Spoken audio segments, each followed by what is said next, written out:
Legal framework के अंतर्गत इनका रजिस्ट्रेशन होता है और इसको इस पर कैसे काम होता है, इस पर आज विचार विमर्श होगा। हमने पाया कि बहुत सारे हमारे हैंडलूम हैंडीक्राफ्ट प्रोडक्ट्स जो हैं जीआई प्रोडक्ट के नाम पर रजिस्टर्ड हैं, बट इसकी जानकारी हमारे वीवर भाई और आर्टिजन भाई को बहुत कम है, और ये कारण है कि इसका बहुत मिसयूज भी होता है। हमारे देश में जैसा कि आप जानते हैं करीब 43 लाख हैंडलूम वीवर है और अलाइड वर्कर्स हैं, और करीब 38 लाख हैंडीक्राफ्ट आर्टिजन्स हैं। मोस्ट ऑफ द हैंडीक्राफ्ट्स और हैंडलूम प्रोडक्ट्स जो हमारे हैं वो यूनिक हैं, इनके स्पेशल कैरेक्टरिस्टिक्स हैं और एक पारंपरिक स्किल और हुनर दिखाते हैं।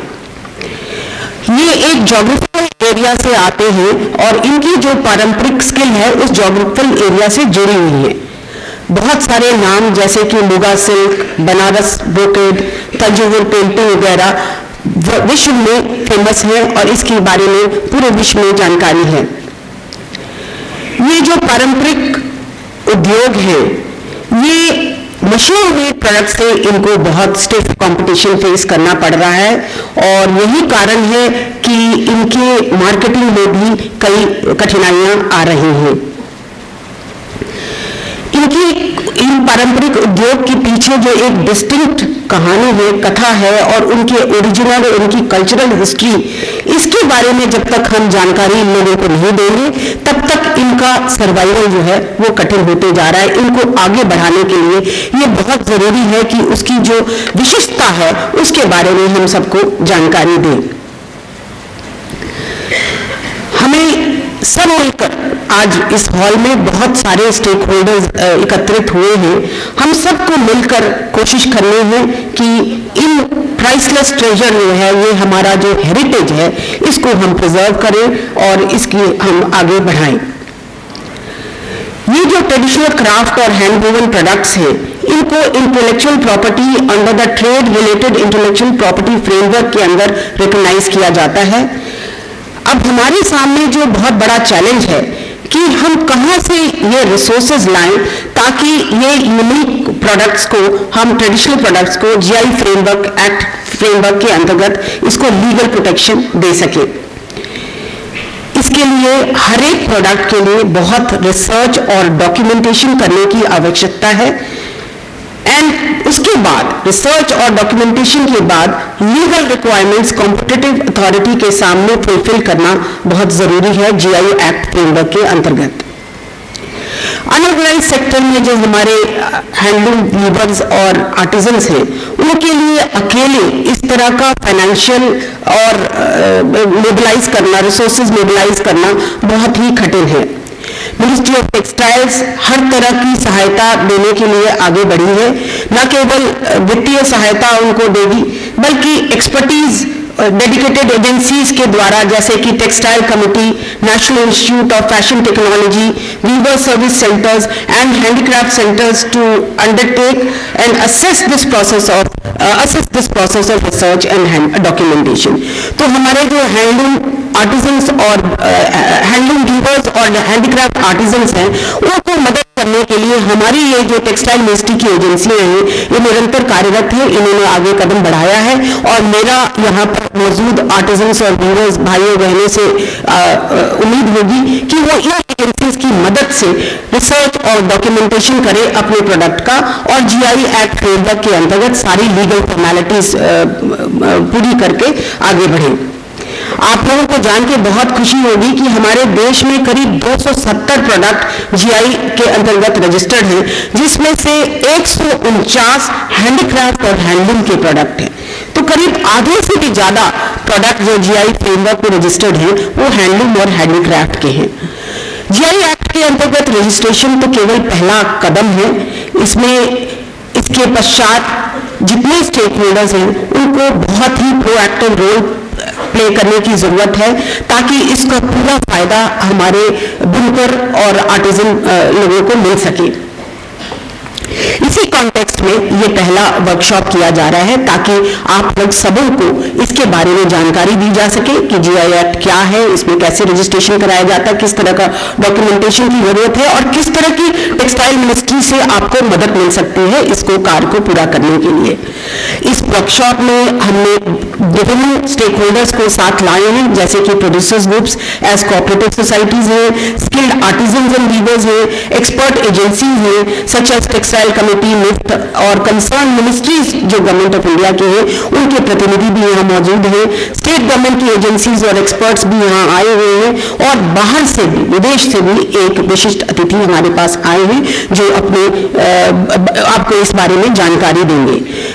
इस वर्कशॉप में न केवल अपने देश में हो रही बेस्ट प्रैक्टिसेस के बारे में हमें जानकारी मिलेगी बल्कि विदेशों में भी जो बेस्ट प्रैक्टिसेस हैं इस क्षेत्र में उसके बारे में भी हमें जानकारी मिलेगी।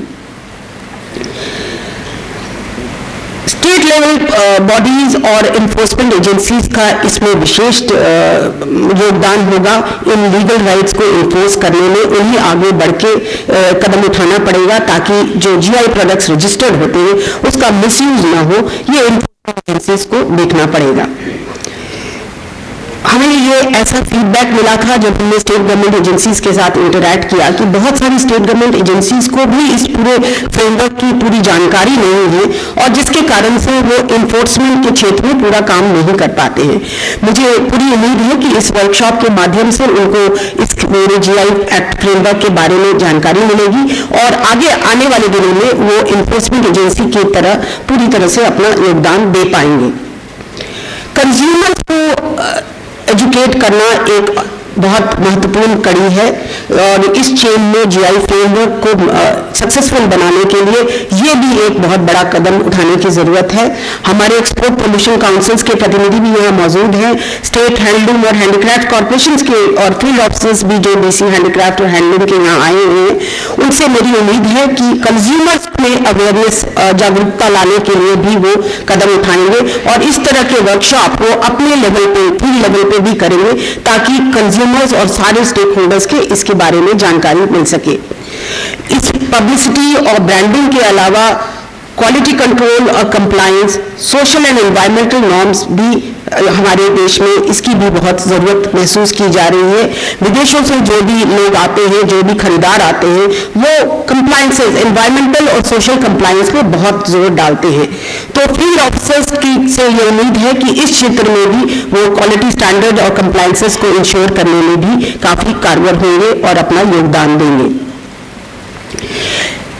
पूरे विश्व में हम जानते हैं कि हमारे हाथ से बने हैंडलूम प्रोडक्ट्स और हैंडीक्राफ्ट प्रोडक्ट्स में बहुत रुचि ली जा रही है और फैशन और डिज़ाइन की दुनिया, लाइफस्टाइल इंडस्ट्रीज की दुनिया से लोग भी हमारे हैंड क्राफ्टेड उद्योग में बहुत इंटरेस्ट ले रहे हैं। हमारे पास ये अपॉर्चुनिटी है कि हम अपने जीआई प्रोडक्ट्स को की पूरी उसकी महत्वता को पूरा हम उससे फायदा उठाएं और अपने प्रोडक्ट्स को एक यूनिक के रूप में पूरे विश्व में इसको प्लेस करें ताकि हमारे और जो आर्टिसन भाई बहन हैं उसको इसका पूरा फायदा मिल सके। मुझे उम्मीद है कि ये वर्कशॉप आप लोग सबों के लिए बहुत ही फायदेमंद होगा। इन्हीं शब्दों के साथ मैं आपको धन्यवाद देती हूँ। Weavers in various regions of India have been demonstrating unique skill sets passed on as legacy over the generations. Whether it is Banarsi brocade, Bhagalpur silk, Tanjavur painting, or Madhubani painting, India indeed is a fascinating reservoir of many such exquisite products.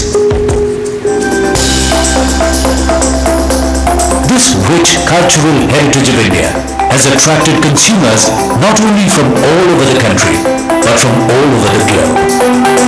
This provides an immense potential for our boosting exports, as well as the economic prosperity of our artisans and weavers. However, the unique quality and aesthetics of these products that rightfully belong to their specific regions often attract dishonest business practices, and most of these products experience infringement. So the question that often comes to mind is, What has our government done to provide legal protection to these products from infringement and duplication? Hello. Have you heard of the term GI? Well, it stands for Geographical Indications.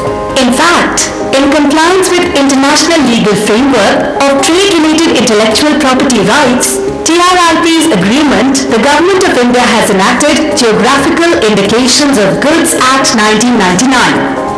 The good news is, till April 2017, a larger majority of 149 handloom and handicraft products have already been registered under the GI Act, thus adding up to a total of 270 products of all categories registered. Now, the important question is how to obtain registration under the GI Act. Well, any association of persons or producers organization can apply for the registration. Once the registration is granted to a product under GI Act, any individual producer, artisan of that geographical area can register oneself as an authorized user of that particular GI product. Let me now tell you the benefits of registration under GI Act.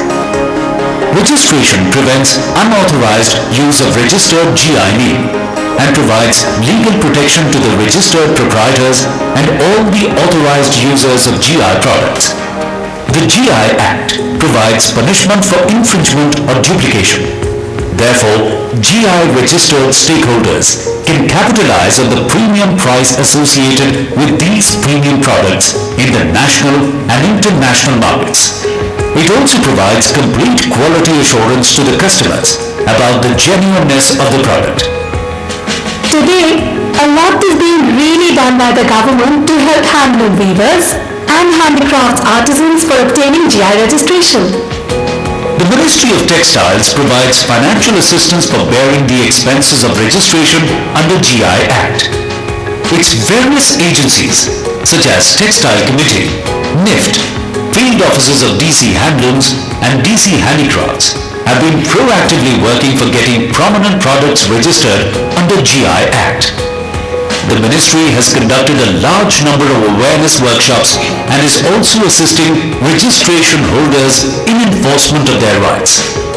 The Honorable Prime Minister of India launched the India Handloom brand on the first National Handloom Day on 7th of August 2015 to promote exquisite, genuine handloom products.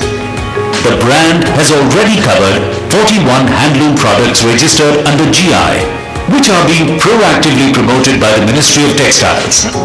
The ministry also organizes special exhibitions for GI registered products and undertakes special marketing campaigns. Artisans and weavers with GI products are given preferences in all exhibitions. So, where should one go to avail these benefits? Well, for any help in terms of registration or marketing under GI framework, handloom weavers can easily contact their nearest Weavers Service Center. Similarly, the artisans too can contact their nearest Handicrafts Marketing and Service Extension Center. GI, protecting heritage of India.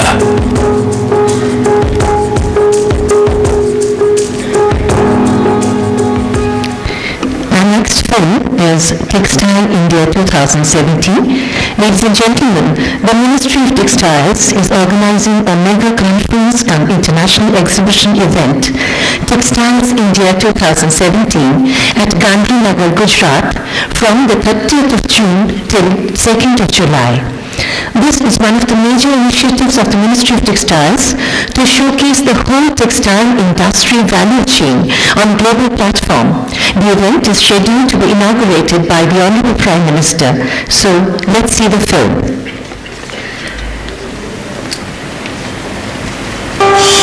Namaste. Welcome to our land, India.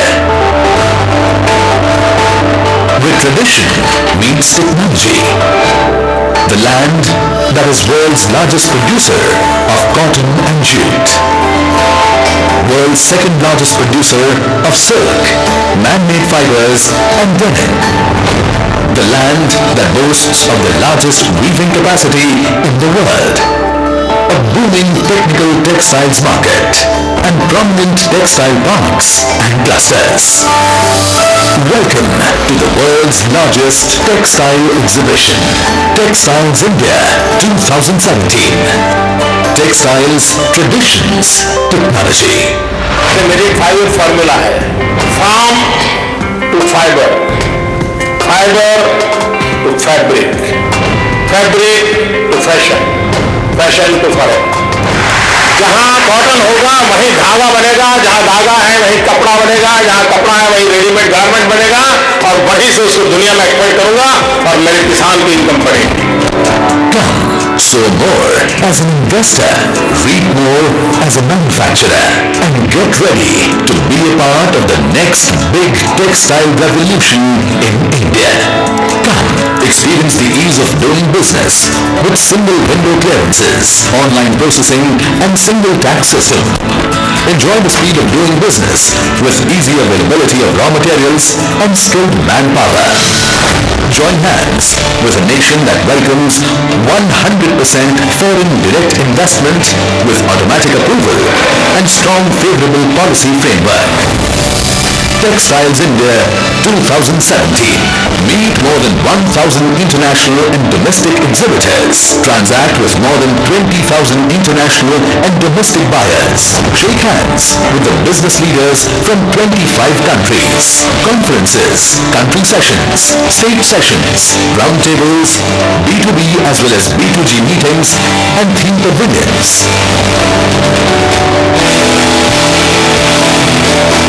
Be the showstopper of the event and the fashion show that will be graced by some of the biggest names of India. Spread across 1,25,000 square meters. Textile India 2017 will be graced by visionary leaders right from the dynamic Prime Minister of India, Shri Narendra Modi, to the Chief Ministers of the host state, Gujarat. Partner states, Assam and Andhra Pradesh, focus state, Jharkhand and various other states. Ministers and representatives representing 17 ministries of the Government of India will guide the event, and 29 prestigious institutions from across the country specializing in their own areas, right from design to commerce and technology to export, will participate in the event. Come, explore the largest domestic textile market in the world. On the 30th of June and the 1st and the 2nd of July 2017 at Mahatma Mandir, Gujarat. Invest in this colorful ocean of opportunities. Textiles India 2017. Textiles, traditions, technology.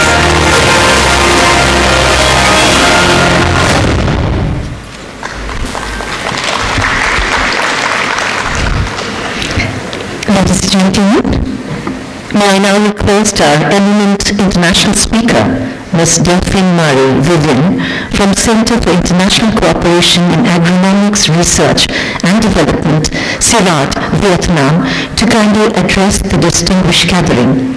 Ms. Delphine Marie Vivian is a Master and PhD in Intellectual Property Law. She is a consultant for the French Development Agency AFD project on reinforcing GIs in Vietnam and the Food and Agricultural Organization FAO project on GIs and rural development in Thailand, Cambodia, Laos, PDR and Vietnam, where she has been working on GI examination manual for intellectual property officers. Ma'am.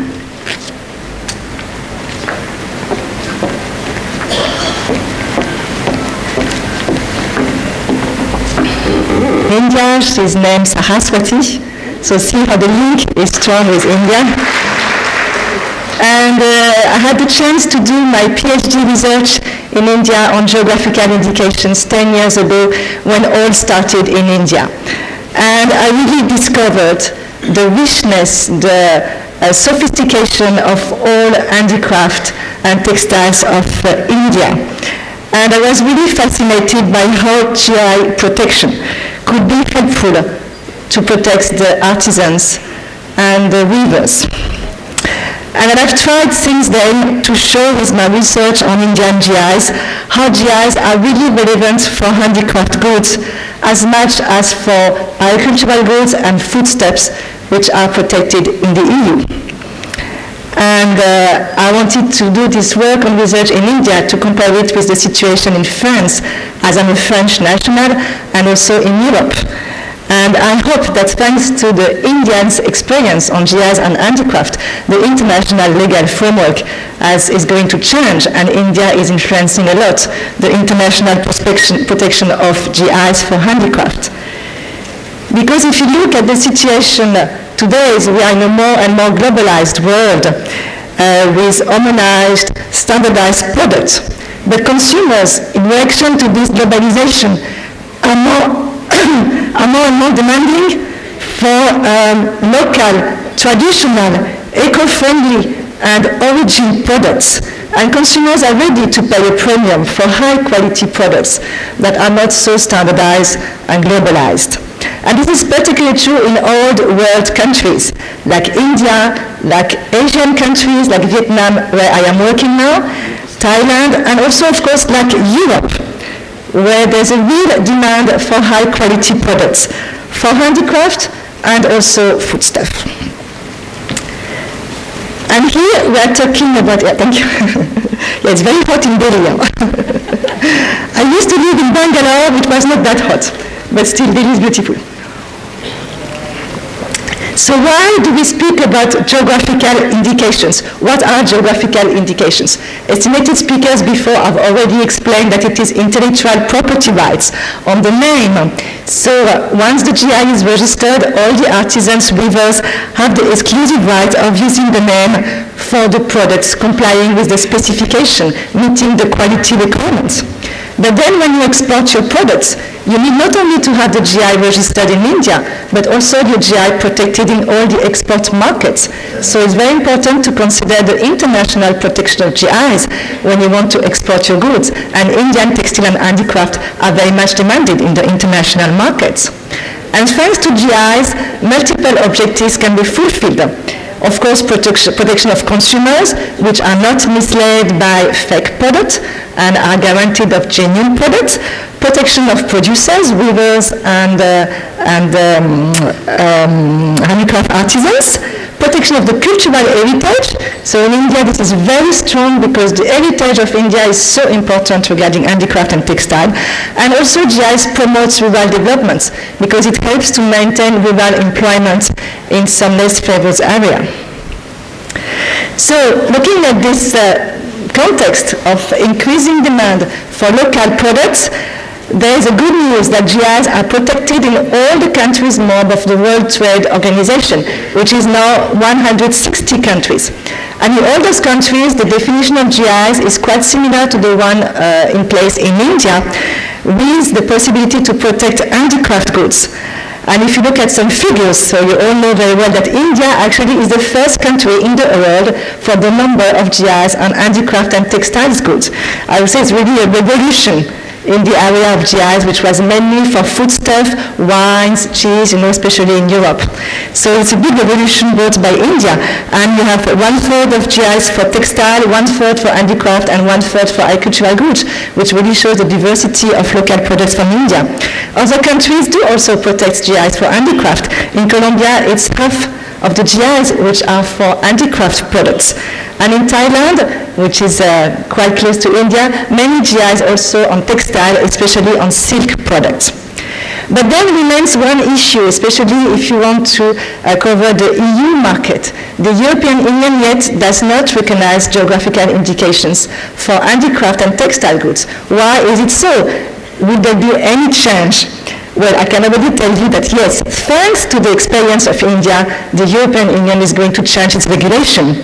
But first, a little look at why GIs for handicraft are a little bit different than GIs for foodstuff and agricultural goods. Why? Because lots of handicraft and textiles products are made with very sophisticated know-how, very complicated weaving techniques, especially with the handlooms. But they are not really linked to the soil, to the terroir, like grapes, like agricultural goods. So for some countries like the EU, it was a bit doubtful you could have GIs for those goods. Even if for handicraft, the quality of the raw material is very important. It should be natural raw material, natural cotton, natural silk, mix of both of them. It should not be synthetic raw material. I think this is very important for GIs to really be for traditional goods without too much of synthetic and artificial raw materials. But then this explains why there was some little doubt in some countries to have GIs for handicraft goods.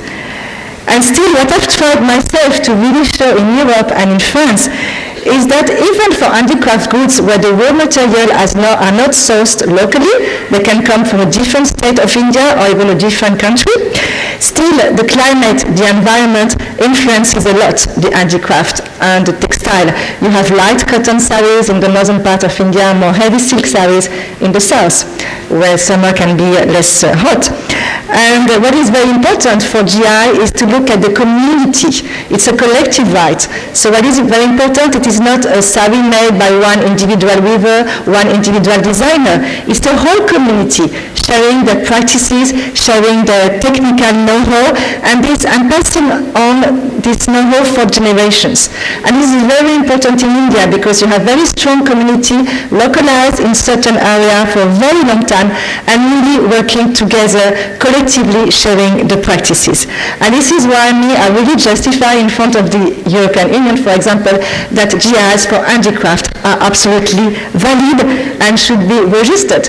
And I always give them the example of Chandeli sari, where the rules for using the GI says that a weaver has to be in Chandeli for at least 15 years to be authorized to use that GI, which shows how much important is the link with the place of origin. Those communities have been localized for a long time. So just here some very quick examples of some GIs in India. You all know them very well, but also in Europe. And here I'm sure you have heard about this Harris tweed that is from Scotland. And actually it was protected already in 1909. At that time the law provided for local wool, but since now it's more difficult to source the wool from the local area of weaving, it is authorized to source the wool from different places. But still there is the GIs on the very sophisticated technique of weaving this tweed and a very specific design. So this is the most important for handicraft. And then one example, a very old lace for France. Actually, this lace was used on the wedding dress of the Princess of England. So she asked from very small artisans and weavers in France to revive this craft because she wanted to have this lace on her dress. And of course many examples from India. And my first case when I was in India was to go to Kanchipuram, and I just spent 4 hours looking at the handloom. It was like magic for me. It was my first experience watching a handloom. It was really magic. So the sophistication of the knowledge and the know-how is really important for those GIs. And another kind of GIs in India is when you want to protect the kind of design. For example, you have 2 GIs on the ikat. One is for Pochampally, one is for Orissa ikat. And for those 2 GIs, what is different actually is the style of the design, which helps the consumer to recognize them. Then what is not so easy for GIs is whether artisans should keep always the same design or whether they can modify and evolve the design. If the design is really what is linked to the place of origin, is really what is the uniqueness of the product, it means then you need to maintain this kind of traditional design. That's one of the issues actually on GIs for handicraft, tradition versus modernization. And then just some quick example of geographical indications which are linked to the place of origin, both with human factors, the traditional know-how of weavers and artisans, but also using the local raw material. It does still exist, even if this case is more and more scarce. And in France, there was a very old appellation of origin on pottery, which was still made out of local clay. Now it has disappeared, but at that time it existed. And of course, the very famous Kashmir Pashmina GI in India, where the wool is sourced locally. So it has to be made with the local wood, with those very specific goats, very small goats, which live in this part of Himalaya.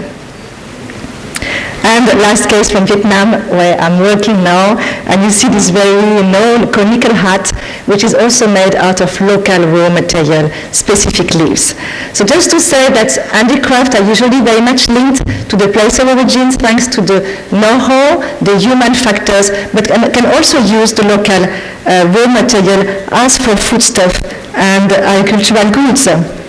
And then from this very strong experience of India, which now has 285 GIs registered, that was the last figure published on the website, which 2/3 of them for handicraft good, it starts to really shake the European perspective, which was only to protect GIs for agricultural goods and foodstuff because there was a physical link with the soil. And what happened now, and I think India is really the reason for that, and a country like China also and Thailand, is that in 2013 the European Commission asked for a survey to analyze the interest of extending GI protection for non-agricultural goods, meaning for handicraft goods, for European products themselves. And finally, the result of the survey, there was a lot of interest in Europe, and that the handicraft had not disappeared, whereas we thought that in countries more industrialized, like Europe, there was not anymore any local handicraft, but it is not true. There's still some local handicraft and local also textiles that wants to be protected thanks to GIs. So this revival of handicraft is everywhere, in India of course, but also in Europe. And then the European Commission published a Green Book. So a Green Book is policy documents where any stakeholders can comment on it. And usually it is published previous to have a European regulation. And to that Green Book, many stakeholders answered saying, yes, we want to have GIs for handicraft, as in other countries, member of the World Trade Organization. And so just 2 years ago, the European Parliament adopted a regulation asking for the European Commission to adopt a GI regulation for handicraft and textile. And here, for the same objectives as in India, as for food products, it is really to protect the traditional know-how, the cultural heritage, the artistic heritage for all those high-quality products linked to a place of origin. And moreover, in this specific regulation, the objective is to protect very small enterprises, micro enterprises, SMEs. I think the same is in India with protecting those small weavers, small artisans. They deserve protection. The same is happening in Europe. And of course, the objective is to counter imitation and counterfeit products and to support economic and rural development. So now it is in the pipelines to have this regulation published and adopted, and it will be managed by the European Intellectual Property Office, so very similar to India, whereas the agro-food products are managed by the Agricultural Department of the European Commission. I'm looking at France, because, well, France was the place where GIs were born more than 1 century and 20 years ago.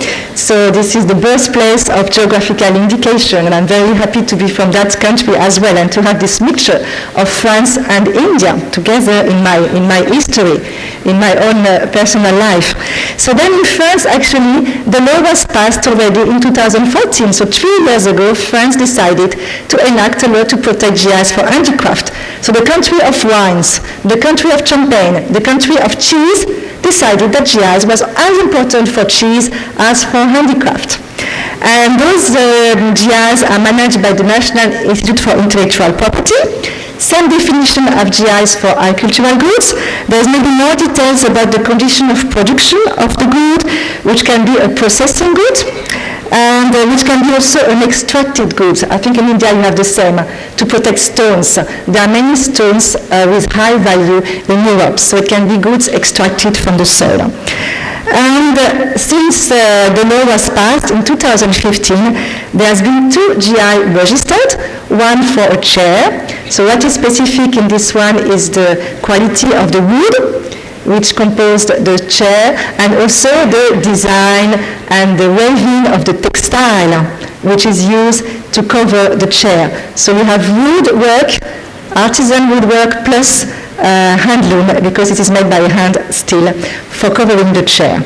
And the second GI, which was just registered last month, is for a stone, a very famous stone which is exported everywhere in the world. So, from the western part of France, from Bretagne. So finally, as a conclusion, we can say that worldwide, geographical indications for handicraft and textile are more and more protected. And I'm sure that this is due to the practice of India, which has given this idea that handicraft can be revived, handicraft have a market, this traditional product, costly to make, expensive to buy for the consumer, still have a market because some consumers want very high quality product for certain occasion, or just because they are bored and tired of all these standardized products. So finally, this is happening in Europe and in France to have protection of GIs for handicraft. But still, and I think here the challenge is the same in many countries, to have GIs successful, to have GIs benefiting the small weavers, the small artisan. What do you need? You need to overcome some challenges. And one of them I think is very important for handicraft is either you decide to keep tradition or which kind of modernization do you accept? Do you have GIs only for handloom or textile? No, actually you also have some GIs for machine-made textiles. The Mysore silk GI is for machine-made silk. So this is important all the time to balance. Where should we keep the tradition? Where could we allow some innovation, like maybe some more modernized raw material, like artificial dyings, because natural dyings are not always possible, are not always available. These are very important discussions to have when drafting the GI application. But still, I think it would be important for the consumer's perspective to have the mention of the origin of raw material in case they do not come from the place of origin. This can be very well understood by consumers that there is not anymore a lot of silk production as what used to be before, or that, for example, rosewood is protected in some area, that ivory from elephants are prohibited to be handicraft. I mean, all these consumers can understand, but then the real source, the real origin of the raw material, I think should be indicated in the labeling, not to mislead consumers. Another issue is, of course, the genericity of name. You should protect your GIs very quickly before the names become a generic name which is used for any kind of product. Another issue which is very important is the collective action of weavers and handicraft artisans. So it was mentioned this morning that producers' associations are entitled to apply for GIs, and they are the ones who after that will use the GIs. So it's very important to build and support this collective action. Another point is the use of the GI in the market, and I'm so delighted to have learned this morning that there's a GI, not exhibition, but a GI fair when you can buy all the GI products at the Delhi Hut until 15th of May. And for me, this is a great achievement of India, because at sometimes I was wondering whether GIs were only for kind of museum goods that were not anymore sold in the market. But now, if you have this part, I mean, Delhi Hut is very famous. So if you have consumers going there to buy GI products, it's a big success of use on GIs in the market. And the last point, but this is very much on the shoulders of policymakers, is to ensure enforcement of GIs against misuses. And this is very difficult because misuses is so easy. It's so easy to copy a label. It's so easy to have fake ICAT, which is printed and which doesn't use the tie and dye technique. It's so easy, it's so cheap. It is really a big challenge to fight against misuse, but it's part of our own responsibility of all of us, producers, policymakers from the government, but also consumers, to really say, I know this is the fake product, I don't want to buy the fake product, I only want to buy the genuine one.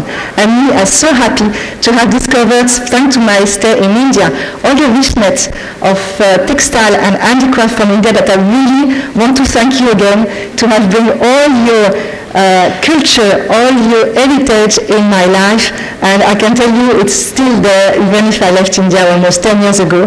And when I arrived in Delhi 2 days ago, I was crying because of so much emotion to be here again and to see in this room many friends I've been working with on GIs a couple of years ago. So thank you very much, and I wish you a lot of success of GIs in India.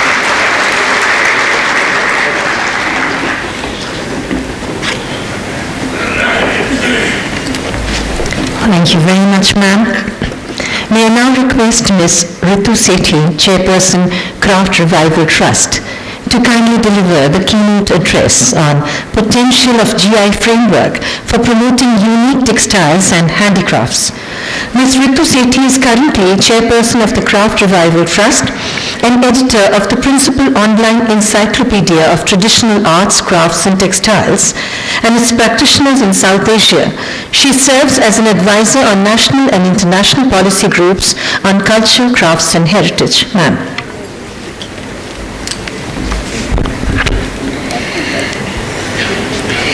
Srimati Smriti Zubin Irani, Honorable Minister for Textiles. Shri Ajay Tamta, Honorable Minister of State for Textiles. Srimati Rashmi Verma, Secretary Textiles. Srimati Pushpa Subramaniam, Additional Secretary Textiles.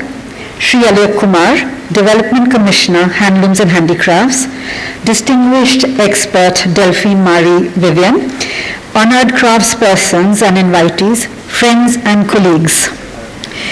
Brand identity, promotions, and clever marketing are now a daily feature of our morning newspapers and television viewing, with a plethora of manufacturers vying to endorse and publicize their brands. Charges of cheating and infringement are not infrequent in these circles, and counter charges grab headlines, serving as still more fodder for the publicity mill. However, amidst all this babble of newsprint and televised footage, there is a marked absence of any mention of copying associated with the many hundreds of indigenous crafts and textiles of our country. The bronze icon castings, the dhokra metalwork, the brilliantly woven paithani, the hand-painted kalamkari, and the hundreds of other masterpieces that India has been justly famous for.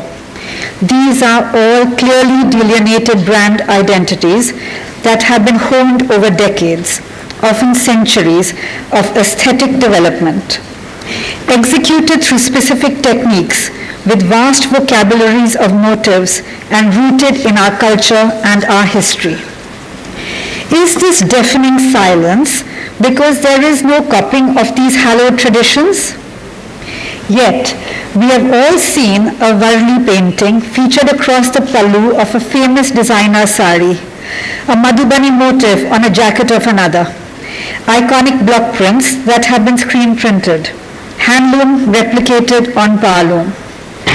Craftspeople who have sewn and embroidered, woven, cast and molded, and created forms that have made India famous through the millennia. These keepers of our identity and the bearers of our syncretic culture seem to have no place in popular conversations on design, on brand, or on promotion, and apparently no perceived rights on ownership of their familial and community knowledge. A visit to any museum in India or overseas is a testament to their creativity, as is a visit to their homes and workplaces today. However, we all now have recourse. The declaration of the Geographic Indication Act, the GI, came into play in 2003, provides relief under law, and affords GI holders legal protection. A little more than a decade after the announcement of the Act, 57% of the total GIs awarded to date comprise some of the most iconic traditional arts, crafts and handlooms of our country. And even as we speak, there are a number of applications in the pipeline. This is a noteworthy number, underlying that the application for the GI is being taken seriously by the sector, not just by the Ministry of Textiles and the GI Registry Office in Chennai, but in addition by the craftspersons and weavers themselves who remain determined through the process. So then, wherein lies the gap? It lies in the post-registration space. It is thus vital that through joint thoughts and actions by all of us in this eco-space that we work, saath-saath, haath mein haath, towards converting these impressive numbers of GI registrations into economic benefits and trade opportunities. So we are indeed fortunate today that the Ministry of Textiles has brought together all the stakeholders at this very important national workshop. And for this I thank you, Ma'am Minister. The GI umbrella is a valuable business tool in an overcrowded marketplace, and one of its powerful tools is a leveraging of GI tag crafts to create value and valuable brands. However, to leverage this is not going to be a painless task, as we have to work towards developing protocols to suit the diverse expressions of the many GI products. In this fast globalizing environment, a significant route to changing market dynamics is through promotion of GI tag crafts. As the great guru of advertising and promotion, David Ogilvy, said in his Rules for Effective Promotion, consider your positioning, decide on the image you want, present the big idea, make the product or the idea the hero, and move forward differently. So while it can be assumed that the characteristics unique to the craft will be highlighted for the individual GIs, the question that arises is that given the huge diversity and differentiation between the GI crafts, what commonalities can we find for creating a protocol for effective promotion? What is our positioning? What is the big idea? What makes the totality of the GI crafts in India different? So taking a leaf from David Ogilvy, I list 5 points for your examination and scrutiny that I hope will work towards changing market dynamics. The first is the GI GPS locator. The preeminent value conferred by the GI umbrella is that it underlines that GI tag crafts have special qualities derived from their unique locations and are therefore different from products created elsewhere. With current trends of manufacturing being outsourced to anonymous, far-flung places, the GI GPS locates the product pointedly in its historic, cultural and environment roots, thus giving a distinct, clear alternative to unidentified, mass-produced products. The second is a seal of uniqueness. The GI is a potent tool of product differentiation, in effect, a seal of uniqueness. In fact, applicants need to furnish detail on the qualities that make their product unique and special. This may be the links between the terrain, climate and the product, as in the case of Bagh hand block printed textiles, which due to the special qualities of the Baghini river in which they are washed, retain their luster and brightness that is unique. The product's USP may also be the reputation and goodwill it enjoys. Examples of this are the Kanjivaram sari and the Banarasi wedding brocades, which due to their history of excellence continue to enjoy high consumer demand across India. It stands to reason that the weavers whose ancestors have toiled to create this brand recognition be the beneficiaries of this goodwill. The product may also be identified by the production technique and raw material. For instance, a technique of turned wood lacquer defines Etikopaka products. Furthermore, products may be distinguished by the cultural underpinnings and historic roots, as in the motifs that create the distinct vocabulary of Toda embroideries and the history of the Ganjifa cards, which has bestowed upon them specific forms and compositions. Thirdly, in the shadow of climate change, there is progressive recognition in India and overseas of the values of the handmade, the organic, and the natural. And this is reflected in consumers seeking alternatives that fulfill these criteria. Craftspeople and weavers with registered GI products are positioned to capitalize on this trend. Using earth-friendly production processes with a low carbon footprint, raw materials that are natural with a low wastage content, GI crafts and handloom products are a green alternative with a tremendous comparative advantage. Fourth, unlike in mass production, where the maker has been reduced to a cipher, distinct craft and weaving clusters are a refreshing new alternative, clearly stating who is the community of makers, putting a face to the product, a sharp contrast to the nameless and anonymous producers. The bronzes cast by the sthapatis of Swami Malai, the patolas woven by the Salvi family, the community of potters in Tamil Nadu that make the largest terracotta objects in the world, the Ayanar horse, the Asari community of Paranganathan or Madurai, who carve wood based on the temple traditions. Pithora paintings of the Rathwa Bhil tribals are only a few examples. The GI highlighting community, traditional knowledge, longevity, cultural and historic rootedness, and other intangible values that are reposed in the product. Fifth and finally, GI reinforces the integrity of the product to create value add in the marketplace by certifying that the product is genuine, educating consumers about authentic original GI products versus the spurious imitation and copies that are detrimental to lives, earnings, and livelihoods. Thus, ignorance of the law can no longer equal innocence. So what is it that all of us in the craft ecospace can do, as we will all have to play a part in making a difference? As pioneers, we have no markers to grow on. And though there is no magic wand, there is a process that can be followed. And with the support of the Ministry of Textiles, by adopting GI registered craft clusters, working with communities to develop process methodologies that build capacities, from educating, communicating, and simultaneously building the foundations for rigorous quality control, inspection, and certification. Promoting GI, being aware that the benefits of GI are inextricably linked to the developments of entrepreneurship, improved livelihoods, sustainable economic development, and making in India. This is all worth working for. Thank you.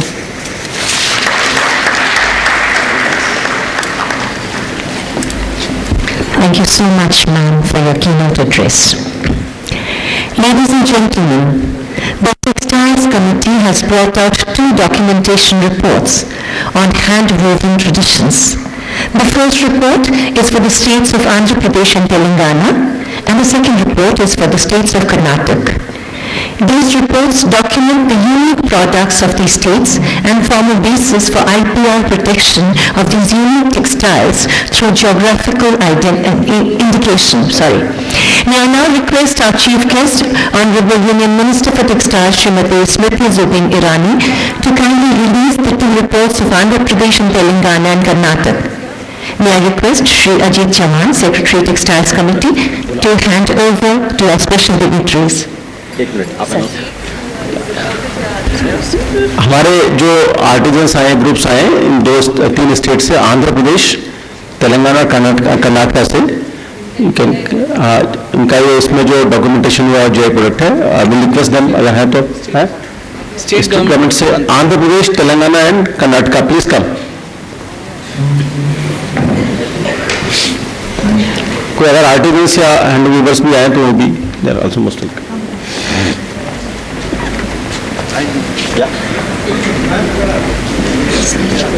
Please come up stage.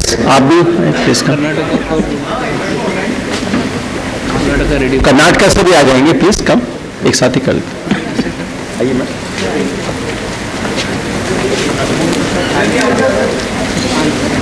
दो है ना, एक और था अभी इसके बाद ले आओ, फिर वो बैठेंगे नहीं.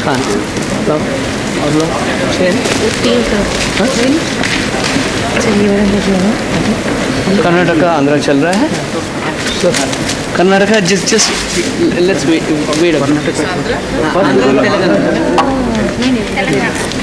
तेलंगाना.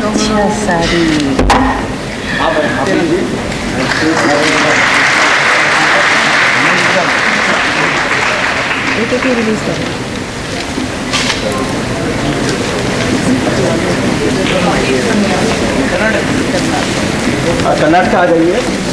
कर्नाटका की बुक ले आओ, ये आपका दूसरी कंपनी है.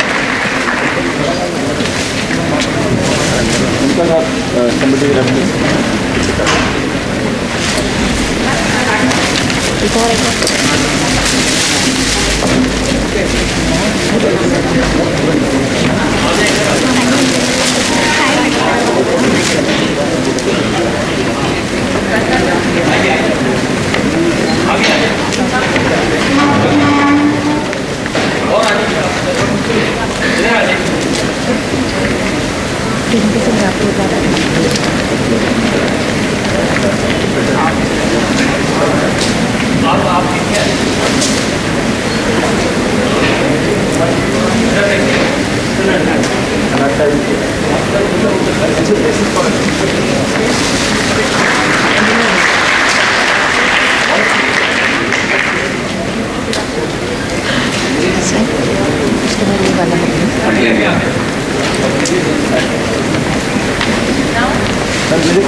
On this occasion, ladies and gentlemen, we also have published a compendium containing details of 149 handloom and handicraft products registered under GI so far.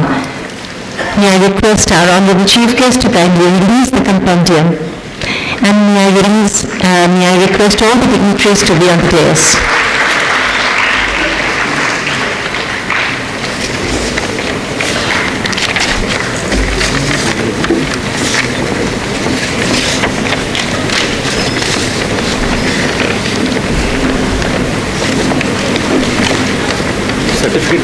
We are also using this special occasion to hand over GI certificates to 3 registered proprietors who now join this family. May I request our Chief Guest to kindly hand over the certificates.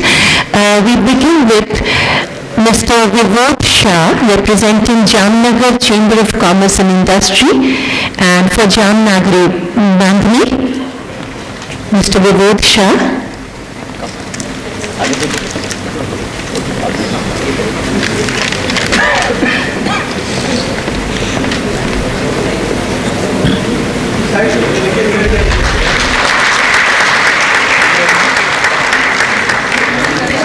Our next person is Shri Sarvani.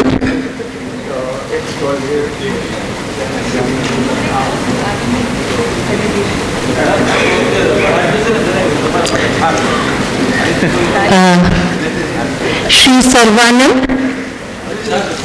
representing Kuthanpalli Handloom Cluster Charitable Society from Kuthanpalli Dhotis and Set Mundu area products. Mr. Sarvanam.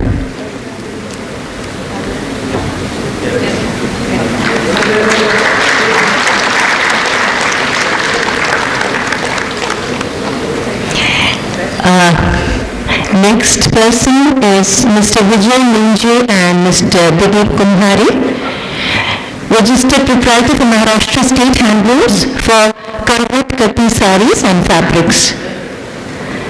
Mr. Vijay Minje and Mr. Dilip Kumhari.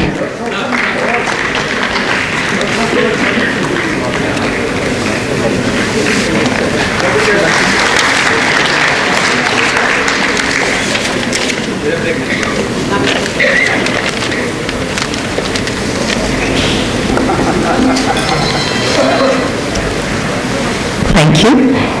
Ladies and gentlemen, about 70 lakh artisans are spread all over India. The Textile Ministry right now is going to launch a toll-free helpline for the benefit of those handicraft artisans. May I request our Chief Guest to kindly launch the helpline for the benefit of all.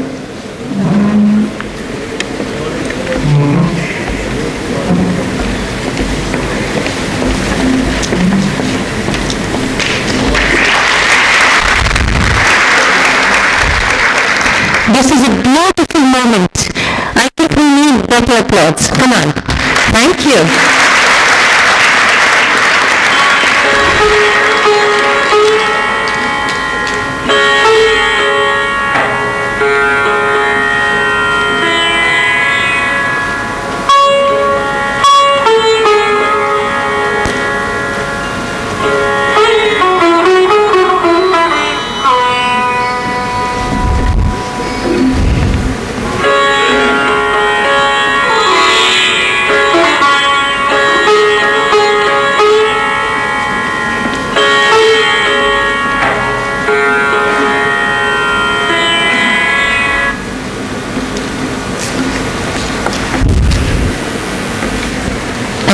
request our guest of honor, Shri Ajay Tamta, Honorable Minister of State for Textiles, Government of India, to kindly address the august gathering. Sir.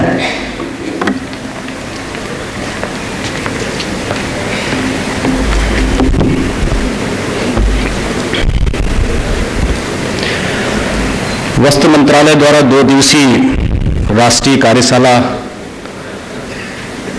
जो कि पहली बार आयोजित की जा रही है, ऐसे आज के कार्यक्रम में टेक्सटाइल मंत्रालय लगातार निरंतर रोज इसकी ख्याति बढ़े, देश दुनिया में भारतीय वस्त्र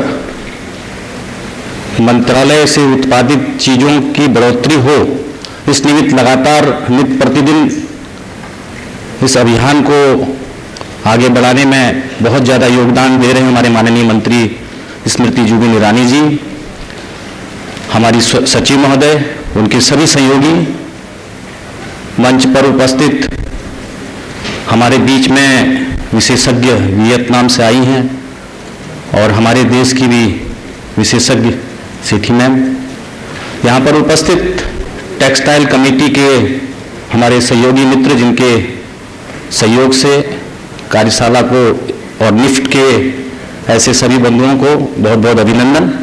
और जो भी इस कार्यशाला में पूरे देश से आए हैं, ऐसे सभी डेलीगेट्स, ऐसे सभी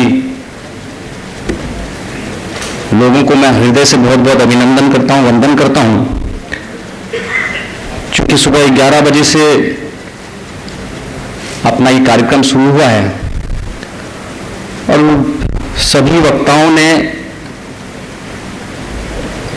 इस जियो प्रोडक्ट्स के मामले में बहुत सारी जानकारियां हम सबके बीच में दी भी हैं जीआई के बारे में, और मुझे बताते हुए, सुनते हुए और समझते हुए बड़ी अच्छी प्रकार से अच्छा लग रहा है कि भौगोलिक दृष्टि से जो हमारे परंपरागत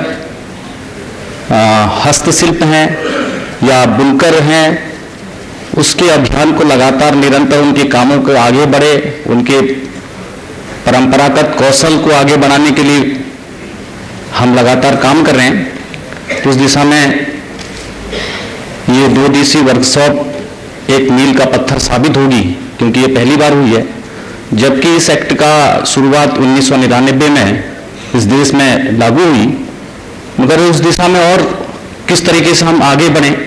आज हमारे अप्रैल तक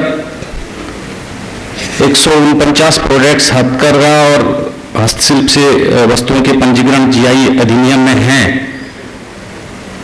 और चूंकि इसके पंजीकरण और उसके फायदे बार बार यहाँ पर आए हैं, इससे हस्तशिल्प और हथकरघा मूल स्रोत संबंधित उत्पादों में भारत की जो पारंपरिक संस्कृति है, उसको विरासत को बचाने में इसका एक बहुत बड़ा योगदान मिलेगा।